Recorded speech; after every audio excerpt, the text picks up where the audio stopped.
Otep à tous, bien-aimés frères et sœurs. Le 7 octobre 1952, un homme est né dans l'ex-URSS qui a pour nom Vladimir Poutine. Donc, aujourd'hui, 7 octobre 2024, Vladimir Poutine souhaite ses 72 ans. Il fête plutôt ses 72 ans. Et ces 72 ans ont été célébrés par sa population et par ses militaires d'une manière particulière. 1. Les drones. Ils ont mis sur les drones qu'ils ont envoyés aujourd'hui en Ukraine, y compris à Kiev. Ils ont mis sur les drones la photo de Poutine. Ah oui. Sur les missiles, là, il y a la photo de Poutine. 2. Et c'est là encore le plus fort. C'est que dans la capitale ukrainienne, à Kiev, il y avait seulement les photos de Poutine. On a mis sur des murs, on a plaqué un peu partout les photos de Vladimir Poutine à Kiev, en Ukraine.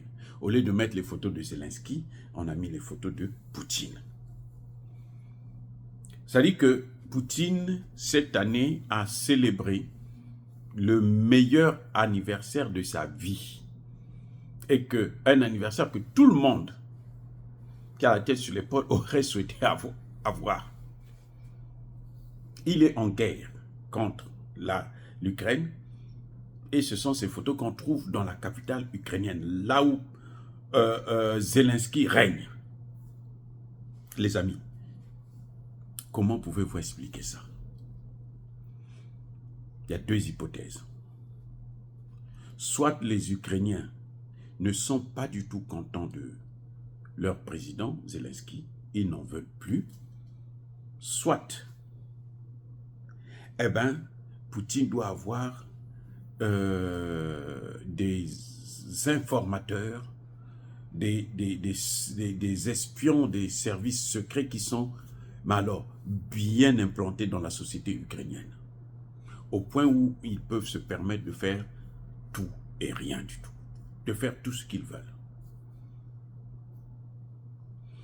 Maintenant, quand on regarde ces deux hypothèses, c'est vrai, je ne vois pas une autre hypothèse. Puisque l'armée ukrainienne russe n'est pas à Kiev. L'armée ukrainienne russe est en train de combattre dans le Donbass. L'armée russe est en train de se rapprocher de Pokrovsk. L'armée russe vient de prendre la ville de Vuhledar. L'armée russe est presque rentrée dans Pokrovsk. L'armée russe est en train d'occuper tout le Donbass.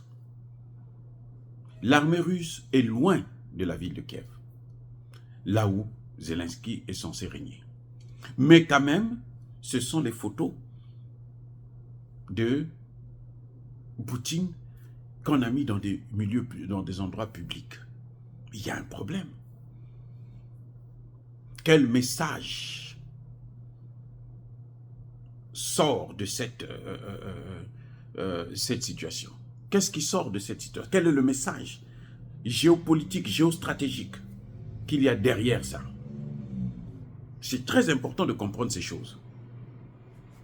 Il y a des messages qui ne trompent pas. Dans les deux cas, imaginez que ce sont les Ukrainiens qui supportent maintenant Poutine parce qu'ils ont vu que Zelensky a perdu la guerre et Zelensky leur a fait perdre beaucoup d'hommes à force de suivre la volonté des Occidentaux.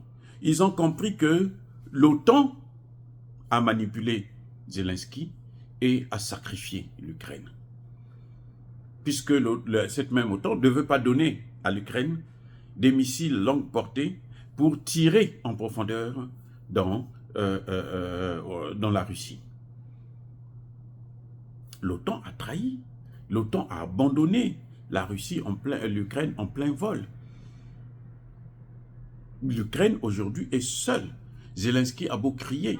Donc, la population voit, vous pouvez manipuler dans un pays, vous pouvez manipuler un homme, mais vous ne pouvez pas manipuler toute une population. Une fois, deux fois, mais ça ne peut pas être éternel. Nous subissons en Afrique parce que les gens qu'on manipule n'hésitent pas de gazer, de massacrer des populations entières. Mais sans ça, non, il n'y a rien à faire.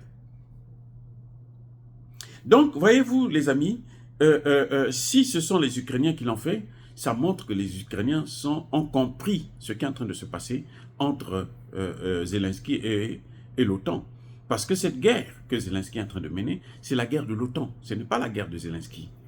Ce n'est pas la guerre de l'Ukraine, c'est la guerre de l'OTAN. C'est la guerre des États-Unis. Ce sont eux qui veulent balkaniser la Russie. Donc les populations ont compris que, mais nous avons été trompés. Malheureusement, Zelensky continue à se laisser avoir. Mais en réalité, si c'est quelqu'un qui était intelligent, qui était sérieux, il aurait déjà commencé à négocier ou encore à repartir jouer le piano avec son troisième membre. Ça, c'est dans l'hypothèse où ce sont les Ukrainiens qui l'ont fait.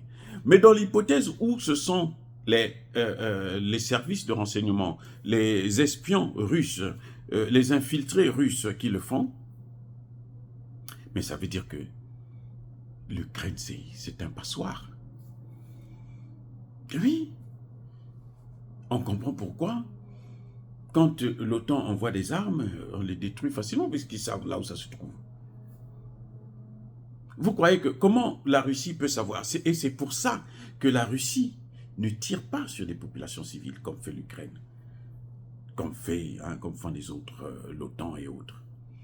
C'est pour ça. Parce que les Russes savent qu'ils ont leurs gens, leurs hommes et femmes qui sont là dans le système.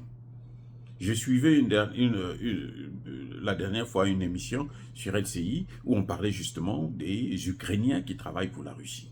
Ça, dans tous les pays, ça existe. Surtout en temps de guerre. Il y a dans tous les pays. Il y a des gens qui travaillent toujours contre leur pays. Mais ici, là, si ce sont ces gens-là, si ce sont les Russes qui sont infiltrés dans la communauté ukrainienne, ça veut dire que les Russes, l'Ukraine devrait déjà commencer à négocier parce que l'Ukraine a perdu la guerre depuis très longtemps. Elle a perdu trop de soldats et que maintenant, je crois que la seule chose qui reste à l'Ukraine, c'est de préserver quelques vies humaines et puis de, comment dirais-je, essayer de sauver les meubles par des négociations qui vont aboutir à la perte, bien sûr, du Donbass. Parce qu'à cette allure, si ça continue, les Russes peuvent prendre Kiev à tout moment. Oui, on peut chasser Zelensky, même de la capitale. Les Russes peuvent le faire. Quand on voit une telle réaction, le message qui est en train de venir là, c'est celui-là. Déjà, la population le déteste. Et d'ailleurs, quand Zelensky est venu ici aux États-Unis, son problème, c'était de faire en sorte que les États-Unis puissent le soutenir face à son opposition interne. Il y a des gens qui ne veulent plus, des Ukrainiens, mais surtout les militaires, qui ne veulent plus être sous son commandement parce que il a fait massacrer beaucoup des pauvres Ukrainiens.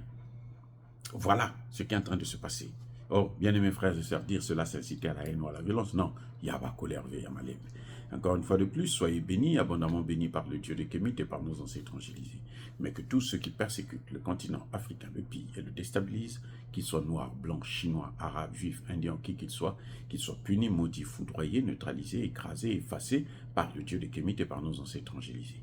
Vive l'Afrique éternelle, j'ai dit et j'assume.